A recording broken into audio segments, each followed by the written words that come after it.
Welcome to the Cheating Wife Stories channel. I never thought much about luck. Didn't believe in it.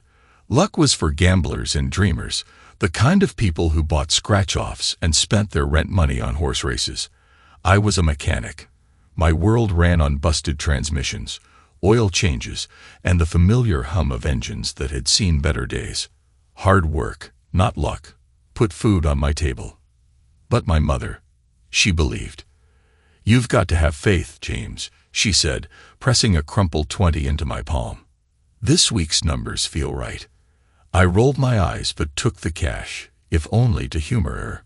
I grabbed a ticket at the gas station on my way home, tossed it on the counter, and didn't think about it again. Until the numbers hit. Until I woke up with $120 million to my name. The town of Red Falls didn't know what to do with a newly minted millionaire. Word spread faster than wildfire. By noon, the phones at Carter's Auto Repair wouldn't stop ringing. Old customers, long-lost cousins, even the mayor, all eager to congratulate me.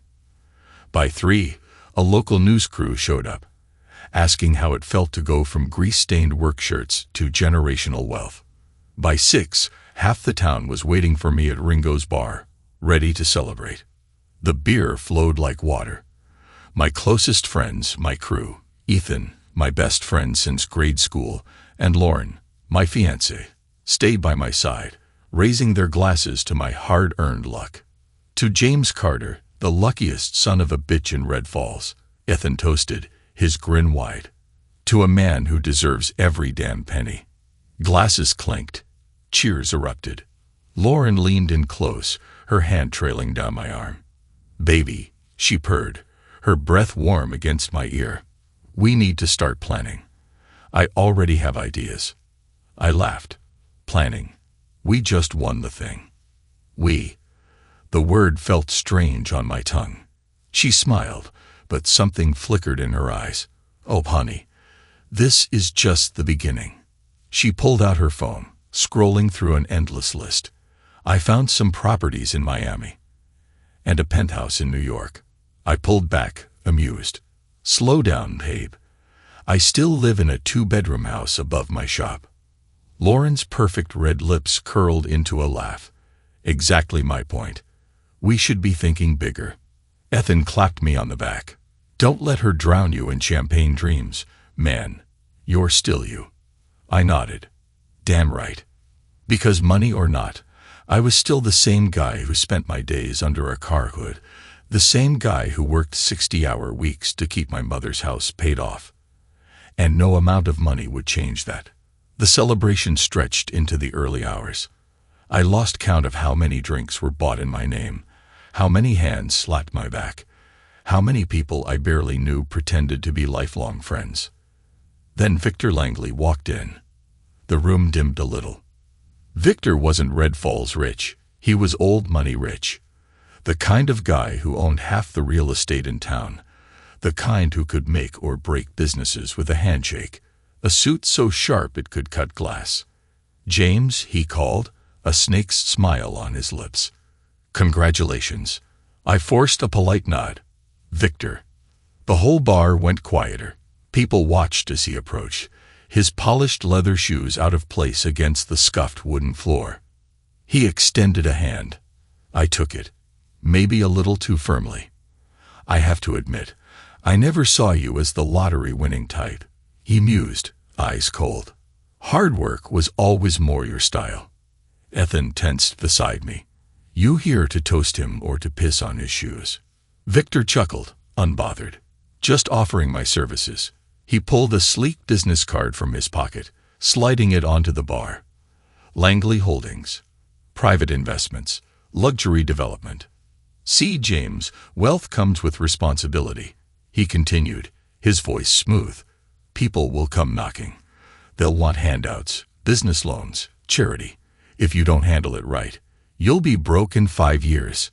I raised an eyebrow. "And you're here to make sure that doesn't happen." "Let's just say I have experience." His gaze flicked to Lauren, lingering a second too long. "A man in your position needs the right kind of people around him." Lauren straightened, smoothing her dress. That's exactly what I've been telling him. We need to be smart. Something in her tone made my stomach tighten. Ethan scoffed.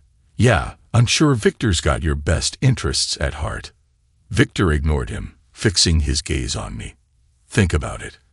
I didn't take the card. The night ended with promises of celebrations, toasts to the future, drunken hugs from people who'd never cared about me before today. Lauren excused herself to the restroom, clutching her designer purse. In her haste, she didn't notice the business card Victor had slipped inside earlier. I helped her into the car, her body soft against mine, her lips brushing my cheek as she murmured, "I love you, baby. Our future is going to be incredible."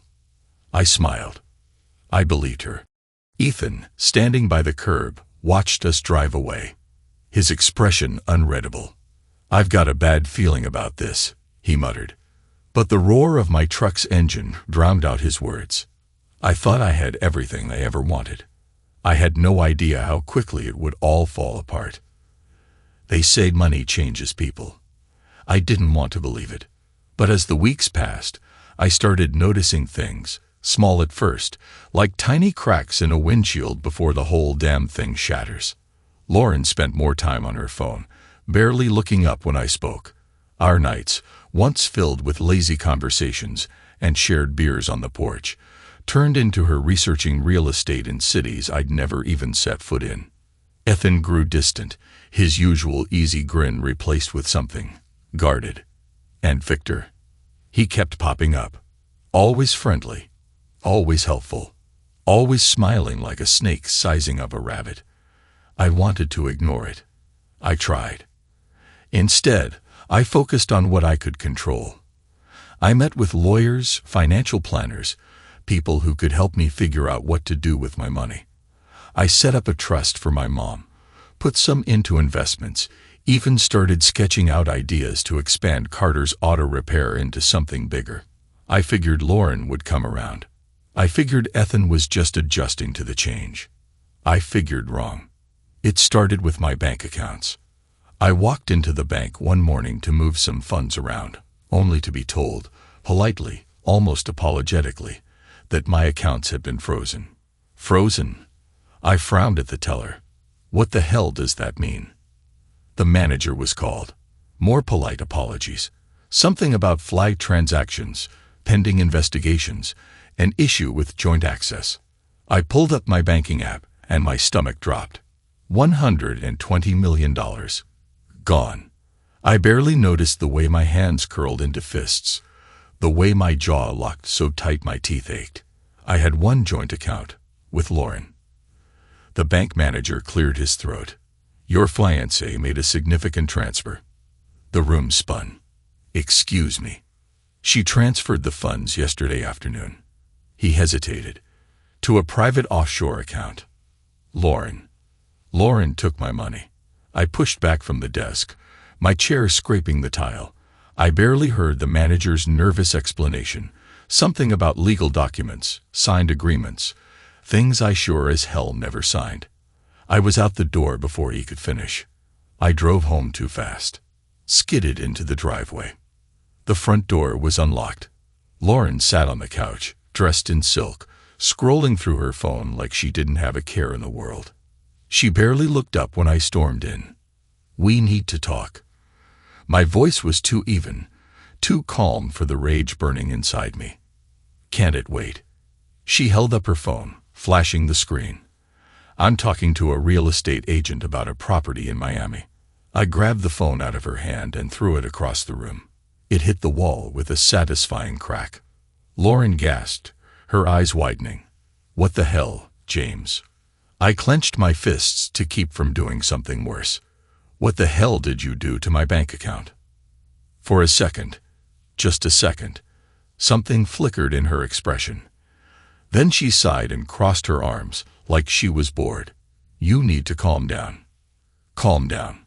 My laugh was sharp, humorless. You stole from me. She arched a perfect brow. Stole is such an ugly word. I took a step closer, my voice low. Then what would you call it? Lauren held my gaze. Smart. Everything inside me went cold. "I moved the money," she said smoothly, as if we were discussing a dinner reservation, "because I knew you'd waste it. Blowing it on that stupid garage of yours, throwing it at your small-town buddies like some kind of charity case." "My stupid garage," I repeated. "Yes, James, your stupid garage." She sighed again, exasperated. "You don't understand how the world works. This kind of money, it's not meant for people like you. You don't know how to handle it." I could barely breathe. "You never asked," I said. My voice was too calm, too controlled. "You never talked to me. You just—" I did what was necessary. I stared at her, at the woman I'd planned to marry, at the woman I thought I knew. And I saw her for the first time. Not as my fiancée, not as the girl I'd once loved, but as the opportunist she really was. "You were never going to marry me, were you?" She didn't even flinch. I swallowed the rage threatening to choke me. Was any of it real? Lauren rolled her eyes. "Oh, don't be dramatic, James. I liked you. You were fun. But let's be honest, you were never going to be enough for me." There it was. The truth, sharp and clean. I should have felt something. Anger, heartbreak, betrayal. Instead, I just felt cold. Lauren stepped closer, reaching for my hand. "Listen, baby. This is for the best. Victor has." Victor. His name hit me like a gunshot. I jerked my hand away. "You worked with Victor Langley to steal from me." Her expression barely changed. "Victor helped me," she corrected, voice smooth as silk. "He knows how to handle money. And honestly, baby," she gave me a small, pitying smile, "you don't." I laughed. I actually laughed. Sharp, bitter, empty. Lauren sighed, as if I was the unreasonable one. "Don't look at me like that, James. You should be thanking me." "Thanking you?" "Yes," she said patiently. "Because if you fight this, if you go against Victor, you'll lose more than just money." Her meaning was clear. Victor had people, power, influence, and if I fought back, I'd be crushed before I even had a chance to fight. She stepped back, smoothing her dress. "I'll be moving out tomorrow. You can keep the house, though I doubt you'll be able to afford it for long." I didn't move, didn't say a word. Just stood there as Lauren, the woman I was supposed to marry, walked out of my life with my money in her pocket. I drove to Ethan's place next. My best friend, my brother in everything but blood. He'd know what to do. But when he opened the door, his expression wasn't one of surprise. It was one of guilt. My stomach dropped. I stepped inside. "Tell me you didn't know." Ethan ran a hand through his hair. "James." I took another step forward. "Tell me you didn't know." He swallowed hard and didn't say a word. That was the moment I knew. It wasn't just Lauren. Ethan had betrayed me too. I walked out of Ethan's house with nothing left. No money, no fiancé, no best friend. They thought they had won. They had no idea what was coming. I disappeared. Not literally. To the rest of Red Falls, it looked like I was just another dumbass lottery winner who crashed and burned. A cautionary tale whispered in bars and barbershops. Poor James Carter. Made millions. Lost everything. Lauren and Ethan were thriving in my absence. Victor Langley, their new benefactor, made sure of that. Lauren traded our quiet nights for champagne-fueled parties. She moved into a high-rise apartment downtown, draped in designer brands she used to only dream about. The kind of life she always wanted, the kind she never thought I was good enough for. Ethan, my best friend, hell, my brother, was now Victor's right-hand man, playing the role of a self-made businessman with money that wasn't his. They laughed about me at private clubs and high-end restaurants, telling anyone who'd listen how I blew my shot. They thought I was broken. They thought I was gone. They were wrong. I spent those weeks in the background, watching, learning, planning. The thing about growing up in a town like Red Falls, you know everyone. And more importantly, you know where the skeletons are buried. I knew Victor had made his fortune on dirty deals, buying land on the cheap, using bribes to push permits through City Hall, screwing over people who couldn't fight back. I knew Ethan had debts, gambling, women, business ventures that never made it past the bar napkin stage. And Lauren, her greed was already alienating the very people she was trying to impress. People talked. People resented. And I listened. So I started building. Not an empire. Not yet. A network. I found the people Victor had screwed over. I found the men Ethan owed money to. I found anyone who had been burned by them, cast aside, discarded like they didn't matter. I gave them a reason to fight. And then, I took the first swing.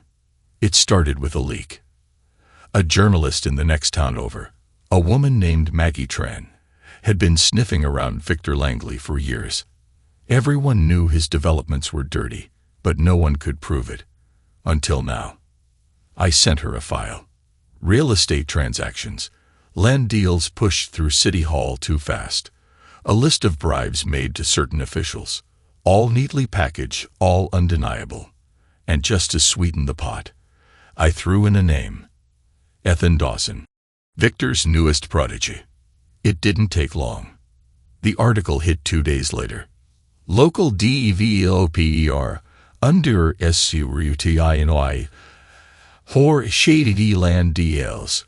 Victor's name was all over it. So was Ethan's. Lauren's too.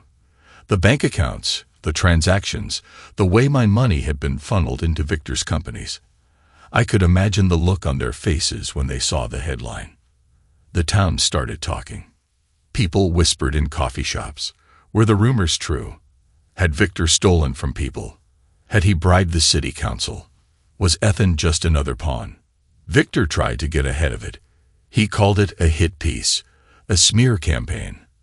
But the damage was done. People stopped taking his calls. Banks started looking closer. Investors hesitated. And I wasn't done. Strike 2. Ethan's debts. While he played the role of Victor's golden boy, he was still the same reckless gambler. Still owed money to people who weren't the forgiving type. So I bought the debt. Every last dollar. The collectors Ethan had been dodging. The ones he begged for more time. They answered to me now. I called in everything. He woke up to an empty bank account. His credit cards. Frozen. His car. Repossessed. Panic set in. I knew because I was watching. Knew because he tried calling me. I didn't answer. Instead, I sent him a text. Enjoying the money you stole. Hope you saved some. He didn't reply. But I knew. I knew. Lauren's fall came next. She lived for appearances. For the parties, the status, the money. So I started taking that away. I paid a woman named Claire Hastings, a local socialite, well-connected, well-liked, to start spreading rumors. That Lauren wasn't really rich. That she was just a lucky gold digger who scammed her ex-fiancé out of his winnings. At first, people dismissed it. Then the article about Victor hit. Then Ethan's money troubles became public. And suddenly, Lauren wasn't exclusive. She was embarrassing. Invites stopped coming. People stopped answering her calls. And then, I sent her a gift. A single $20 lottery ticket. No note. No explanation. She must have known. Because 2 days later, she tried calling me too. I didn't answer. Victor was the last piece. His investors were bailing. His projects were stalling. Then I hit him where it hurt the most. I made sure the IRS took a closer look. Nothing sends a rich man into a tailspin faster than a federal audit. The moment they opened an investigation, his world started burning. His business partners grew nervous. His lawyers started scrambling. And me. I watched. I waited. And when I was sure he was drowning, I made my next move. They thought they were untouchable. Victor, Ethan, and Lauren had taken everything from me. My money, my future, my trust. They left me for dead. assuming I'd slink away, just another fool who couldn't handle his fortune. They were wrong. I wasn't just coming back. I was coming for them. And the first move, I was going to make them bleed. The IRS investigation had rattled Victor. Publicly, he downplayed it. Privately, he was scrambling. I knew because I had eyes everywhere. Leon Wallace, one of my newest allies, a former accountant who Victor had cheated out of a real estate deal years ago, was feeding me everything. I sat across from Leon in a diner outside town, sipping coffee as he laid it out. His people are panicking, Leon said, voice low. His lawyers are trying to bury paperwork, move assets, anything to stop the feds from digging deeper. I smirked. Let them scramble. We're just getting started.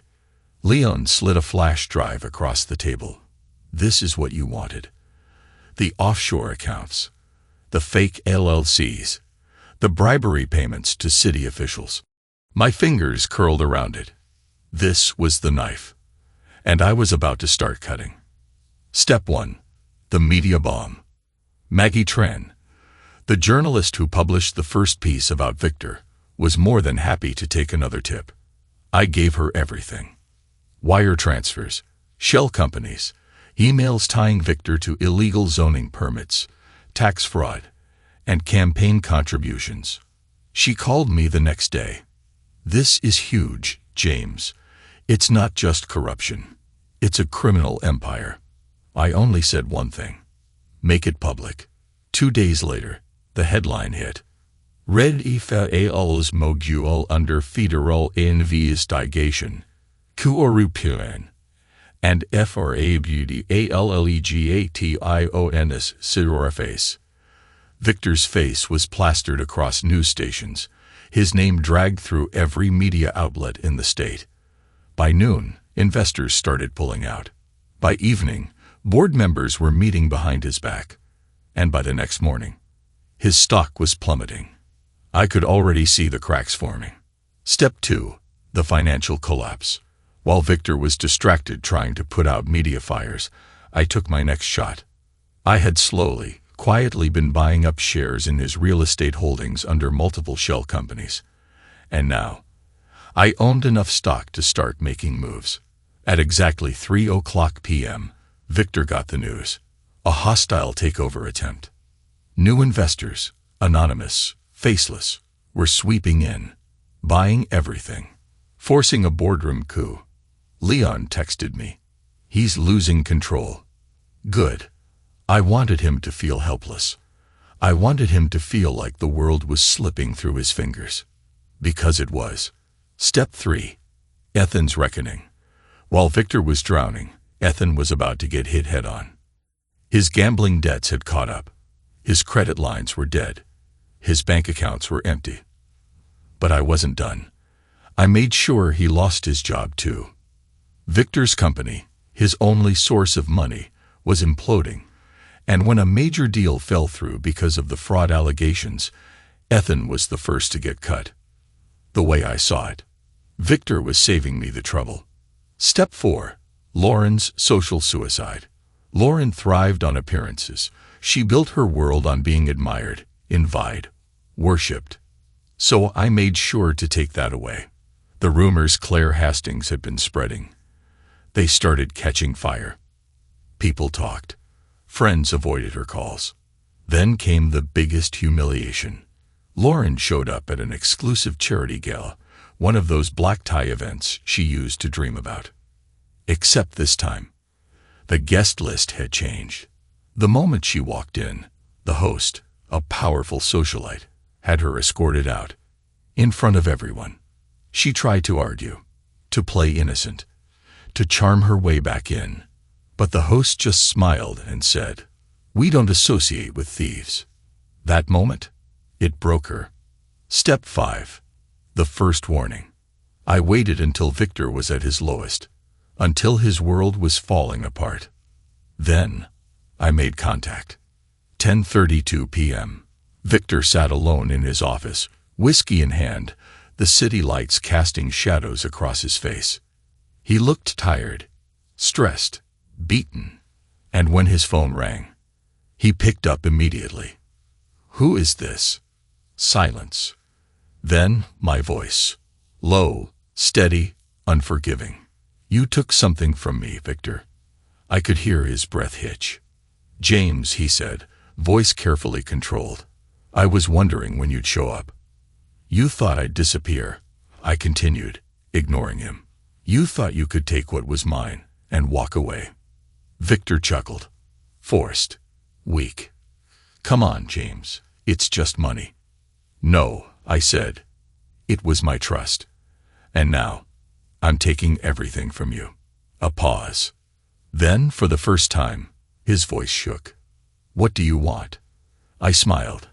"I don't want anything." "Then why?" "I just wanted to hear you realize you were losing." Silence.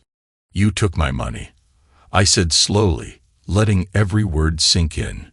"You used my best friend to betray me. You used the woman I loved. You made me think I was powerless." Victor swallowed audibly. I leaned closer to the receiver. "But you forgot one thing." A beat. Then I whispered the words that would haunt him for the rest of the night. "I know how to build things." I let the silence stretch. Let him feel it.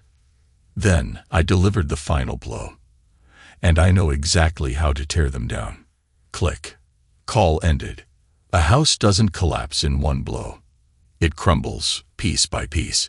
And as I watched Victor Langley's empire, Ethan Dawson's reputation, and Lauren's social standing begin to disintegrate, I knew I wasn't just destroying them. I was dismantling them. Slowly, methodically, completely. Victor's breaking point. The headlines weren't going away. The IRS wasn't backing off. The feds were digging deeper, and his own people, the ones who once worshipped him, were now looking for a way out. I made sure of it. 9:00 a.m., Victor's office. His secretary, a woman named Lillian, entered his office with shaking hands. "Sir," she started hesitantly. "There's a situation."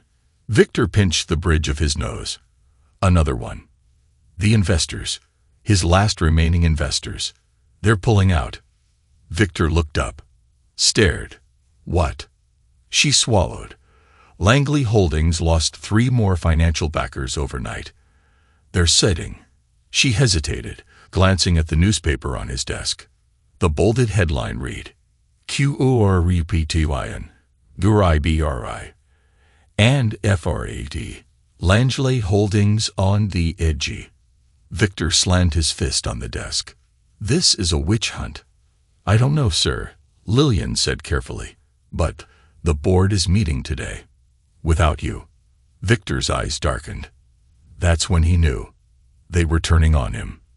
Ethan loses everything. Victor was falling. Ethan. He was already on the ground. And I wasn't done kicking him. 1:30 p.m., the country club. Ethan sat at a table, a glass of whiskey in his hand, pretending he wasn't spiraling. Across from him sat 3 men, his last chance at survival. They were investors, men who once saw potential in Ethan, men who still believed he was worth something. They were wrong, and I made sure they knew it. As they were talking, one of them, Grant Lawson, an old money real estate mogul, received an email. The moment he opened it, his face changed. The email contained debt records, wire transfers, proof that Ethan had been using stolen money from Victor's illegal accounts to fund his own deals. Ethan saw the look on Grant's face. "Something wrong?" he asked. Grant didn't answer. He just turned his phone toward Ethan. Ethan went pale. "Where the hell did you get this?" he demanded. Grant's jaw tightened. "You lied to us."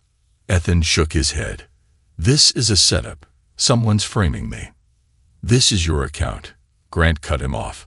"Your name. Your transactions. There's no way out of this." He pushed back his chair. "We're done here." The other investors followed. Ethan sat alone, his career in ruins. His phone buzzed.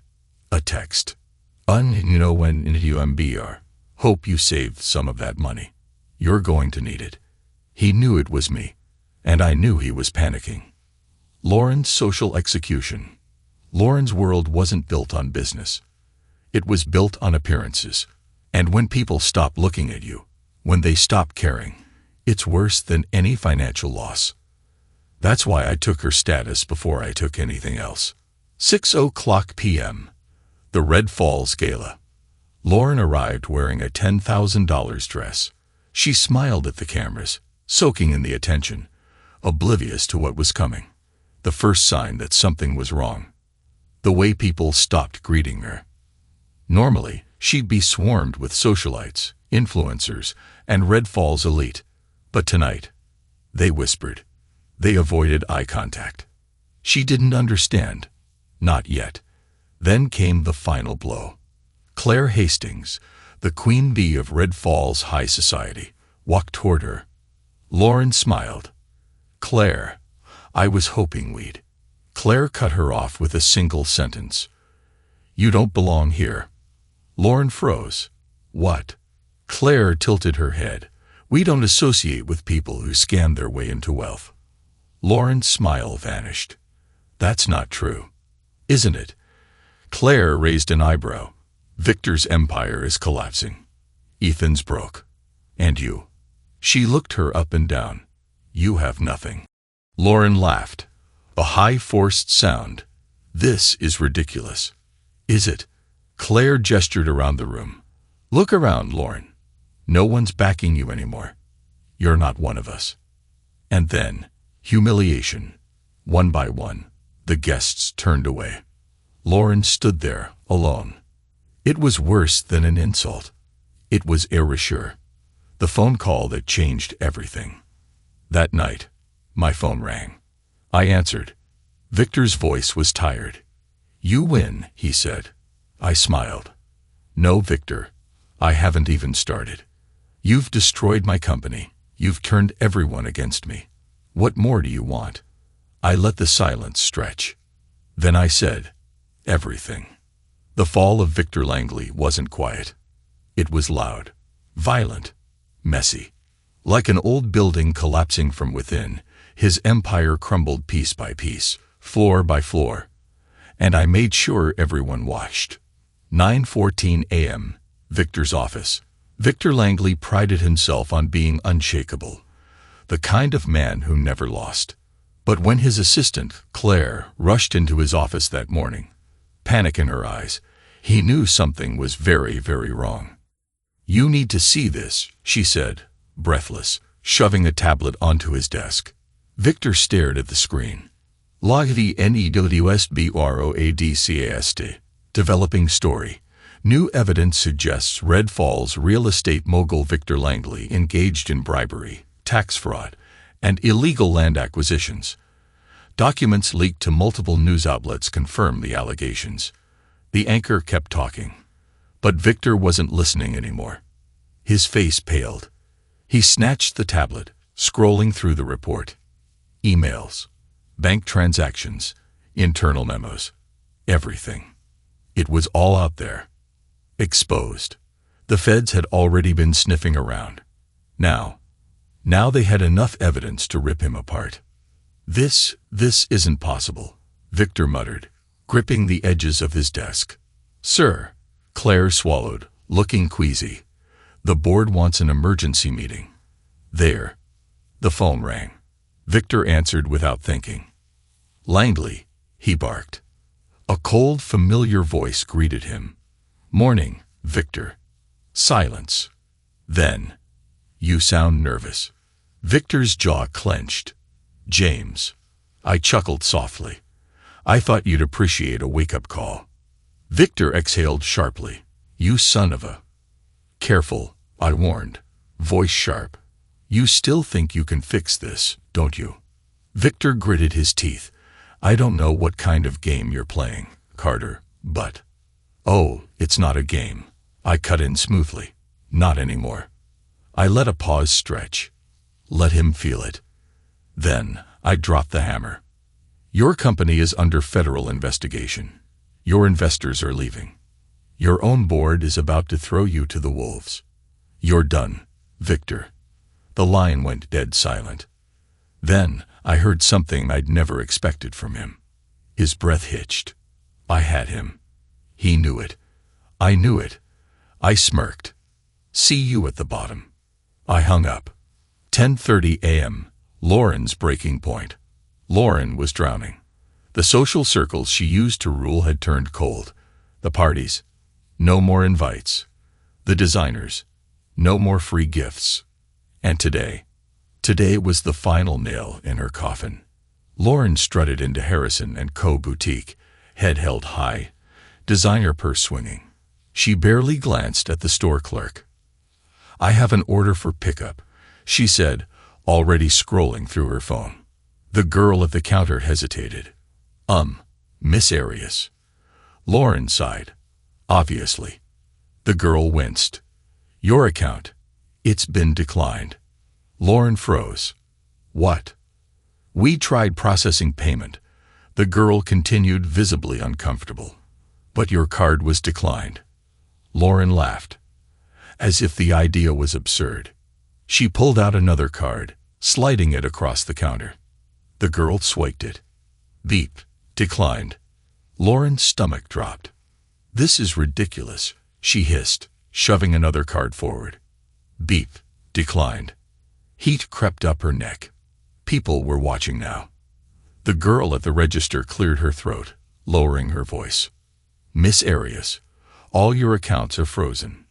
Lauren's hands shook. Victor had promised her financial security. Ethan had promised her protection. But now, they had nothing left to give her.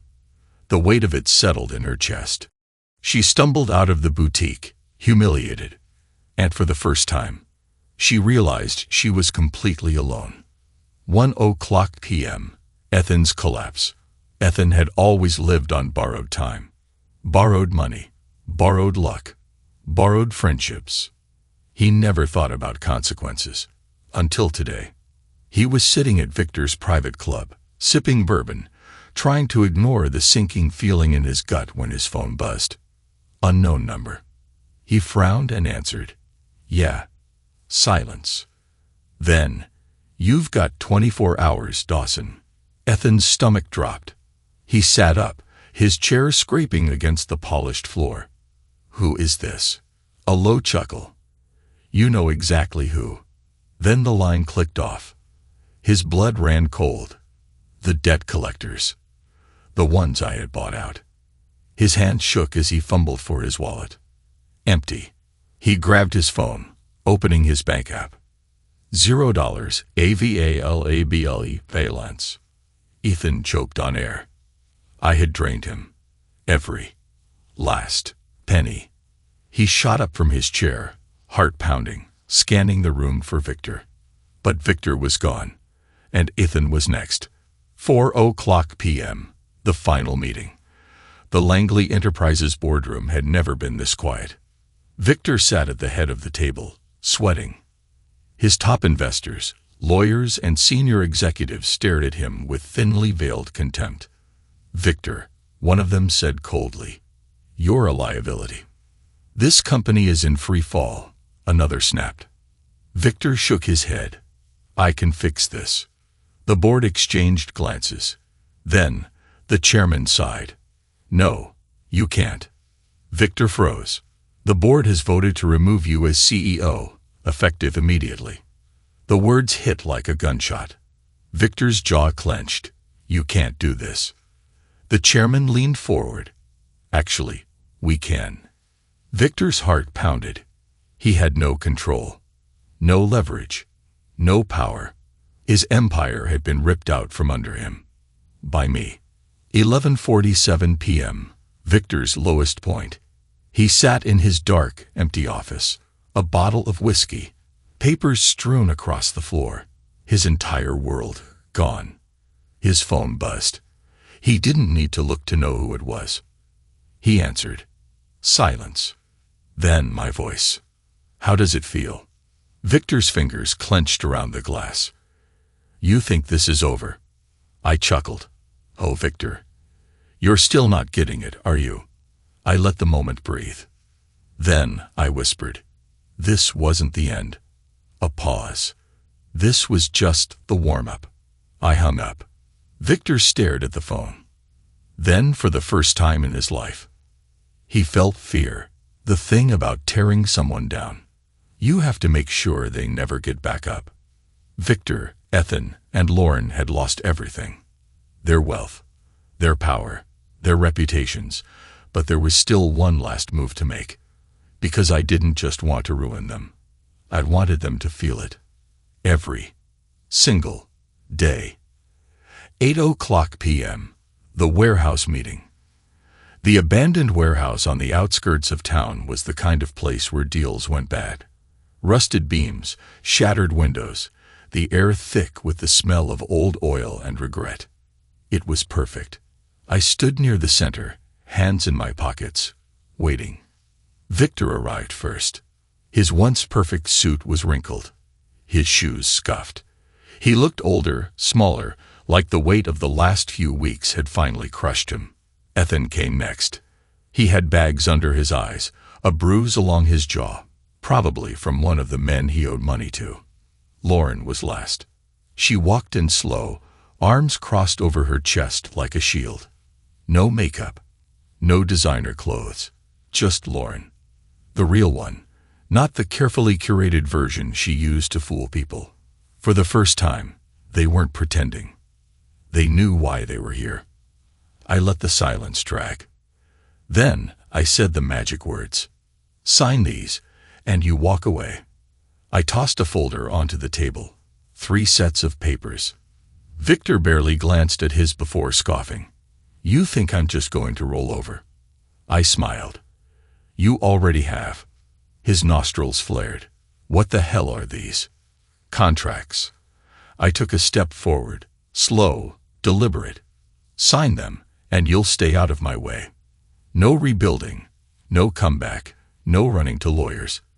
You take what's left of your dignity and disappear. Ethan grabbed his copy, flipping through it, his brow furrowing. This says I give up everything. Because you are. I watched as reality set in. The properties, the bank accounts, the remaining assets that hadn't been frozen or seized, all transferred to me. Lauren shook her head, bitter laughter spilling out. You want to leave us with nothing. You left me with nothing. Her eyes flashed. I didn't. Shut up, Lauren. My voice came out sharper than I intended, but I didn't regret it. You made your choice. All of you did. And now you're going to live with it. Ethan's hand shook as he picked up the pen. He was cracking first, no surprise. He never had a spine to begin with. Victor, though, he was still clinging to the last shred of power he thought he had. You think you won, he said, voice low. But you're just a mechanic with a lucky ticket. You have no idea how this world works. I leaned in, and yet here we are. His jaw clenched. I gestured to the papers. Sign them, Victor, before I decide to drag this out even longer. He exhaled sharply. And if I refuse? I tilted my head. Then I'll take what little you have left. Legally, of course. Victor's fingers curled into fists. His pride was bleeding out right in front of me. I almost felt sorry for him. Almost. Then, slowly, he picked up the pen. And he signed. Lauren followed, silent and seething. I took the contracts, flipping through them quickly. Everything was mine now. Every last piece. I met their eyes one last time. We're done here. Ethan swallowed. That's it. I smiled. Oh no, not even close. 11:30 p.m. The final blow. The contracts were just step 1. Step 2. Making sure they never forgot what they lost. Victor received an official notice the next morning. Langley Enterprises was dissolved. His empire legally erased. He tried calling lawyers, but none would take his case. He tried reaching out to investors, but they wouldn't even pick up. His name had become toxic. The real kicker? I had one of my contacts buy out his mansion, the home he had built brick by brick, deal by deal, and I turned it into low-income housing, a symbol of everything he used to be. Victor left town 2 days later. He didn't say goodbye. Ethan got it worse. After signing everything over, he tried to run. But his debts didn't disappear. The collectors, the ones I had bought out. I sent them a message. Ethan was off limits, but that didn't mean they wouldn't make his life a living hell. He ended up working at a dive bar just outside the city. The same guy who once laughed at me for wanting to run a repair shop now spent his nights mopping floors and serving cheap whiskey. Fitting. And Lauren. Lauren didn't leave town. She couldn't. She had nowhere to go. No money. No status. She tried dating up, latching onto anyone with wealth. But the moment her past came up, doors shut. People saw her for what she really was. She ended up in a cheap apartment on the outskirts of town, working retail. She tried calling me. Twice. I never answered. I never would. 2:00 a.m., one last call. I was in my new office, Victor's old one, now mine. The city skyline stretched beyond the window, glowing under the weight of everything I had taken back. My phone rang. I already knew who it was. Detective Yvette Parks. I picked up.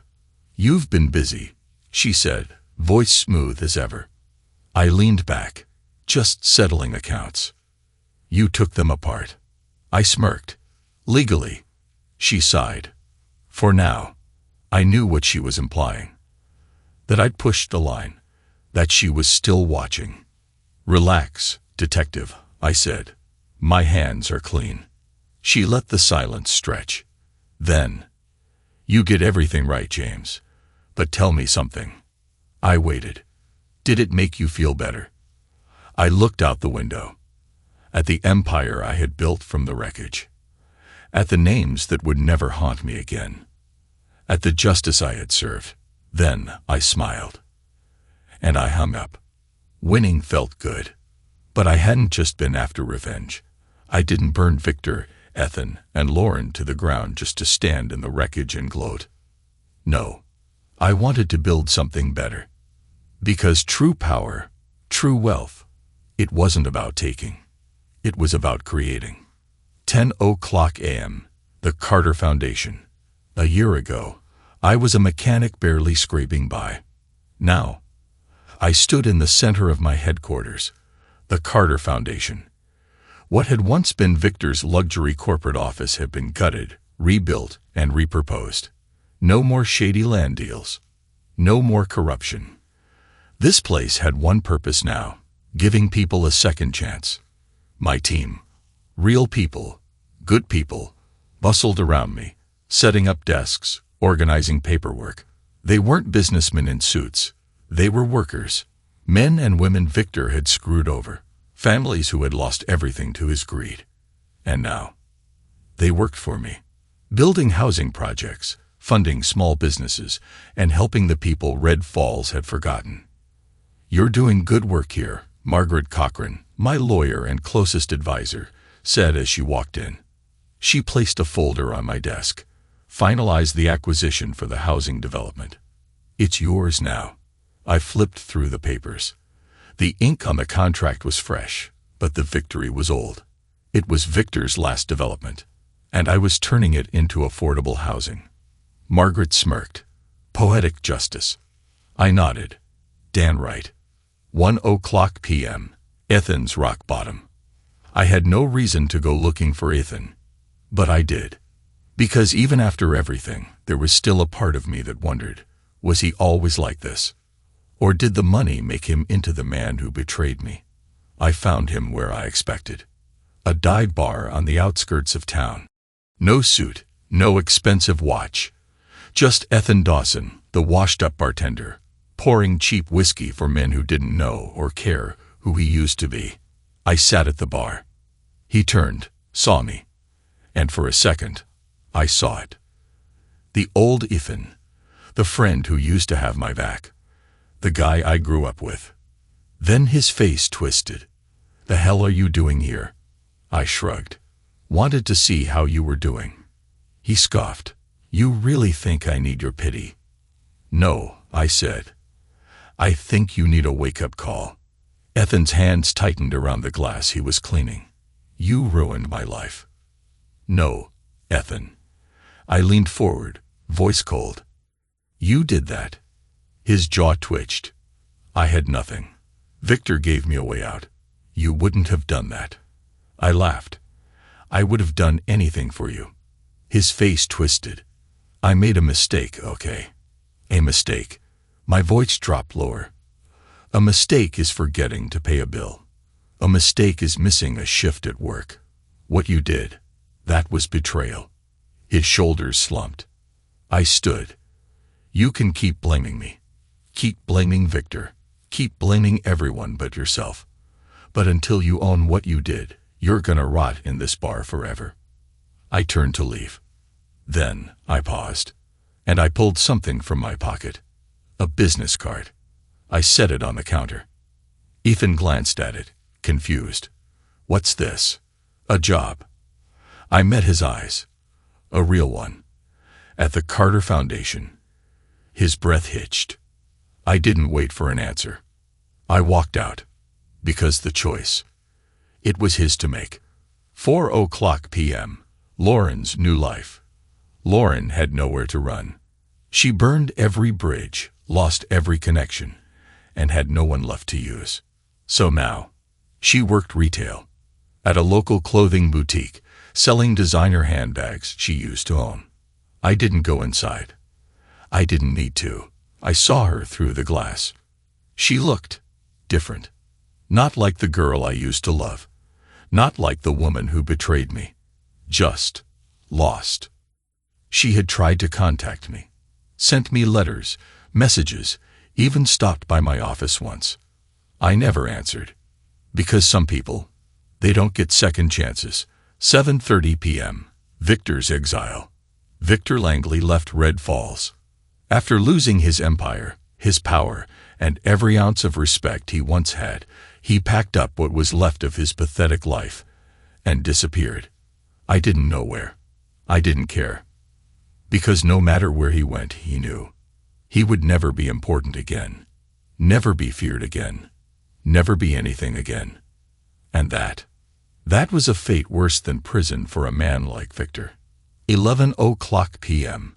A new legacy. Back at the Carter Foundation, I sat in my office, staring at the city I rebuilt.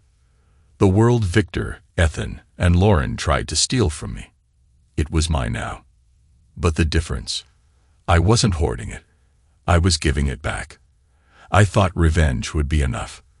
That taking them down, stripping them of everything, would satisfy me. But this was better. My mother always told me, true power isn't about what you take. It's about what you build. I finally understood what she meant. Because for the first time in my life, I wasn't looking back. I was looking forward. And the future, it was mine to create. I didn't just win. I built something worth winning for. Thanks to everyone who took the time to listen to today's stories. If you enjoyed it, please consider liking and subscribing if you haven't already. Feel free to share your thoughts on the events in the comments below. Take care.